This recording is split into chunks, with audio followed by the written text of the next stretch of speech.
pikërisht në lagjen 18 është gjetur e djegur në Gërdet, në pranë një fshat të Gërdetit dhe bashkë me armën e zjarrit, e cila mësohet që dyshohet që mund t'je përdorur për vrasjen e 29 vjeçarit. Në fakt, ajo çfarë duhet të theksojmë është që 29 vjeçari ka parkuar makinën pak disa metra më lart dhe ka zbritur për të ecur trotuarin ku e prisnin disa shokë në një lokal shumë pranë kësaj zone ku ka ndodhur dhe vrasja e tij në lagjen 18. Në fakt, 29 vjeçari është një emër njohur për drejtsinë shqiptare dhe ku ka qenë i arrestuar më parë dhe është person në precedent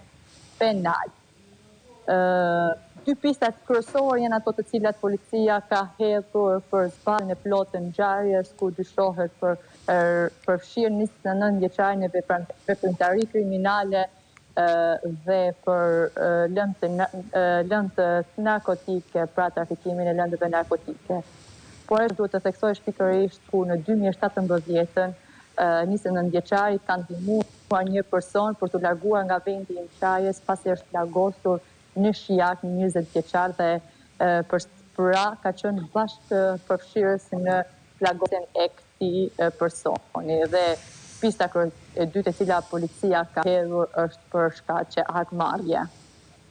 Ndërkohë nga ana tjetër, a ka patur ndonjë reagim nga ana familjarëve deri në këtë çast për të kuptuar më shumë nëse ka patur apo jo një çështje familjare, një konflikt pronë apo diçka tjetër? Kemi informacion lidhje me këtë gjë apo po lidhet gjithçka në lidhje me marrëdhënien personale që mund të ketë pasur 29 vjeçari? Në fakt nga burimet e deri më tani që zotrojnë nga ana e grupit hetimor, theksojmë që janë marrë në pyetje familjar, por edhe shokët të cilët e prisnin në atër orë në lagjen 18 për të konsumuar kafen, sipas informacioneve të cilat zotrojmë deri më tani, dhe familjarët kanë theksuar që nuk kanë pasur problematika dhe hasmëri me as person tjetër dhe prindërit e tij njihen, dy prindër të cilët ishin punëtorë dhe jetonin në zonën e Shijakut, ndërsa 29 vjeçari prej vitesh ishte shkëputur dhe jetonte në lagjen 11 në qytetin e Durrësit. Kanë zbuluar diçka kamerat e sigurisë apo është ende herët, Albana?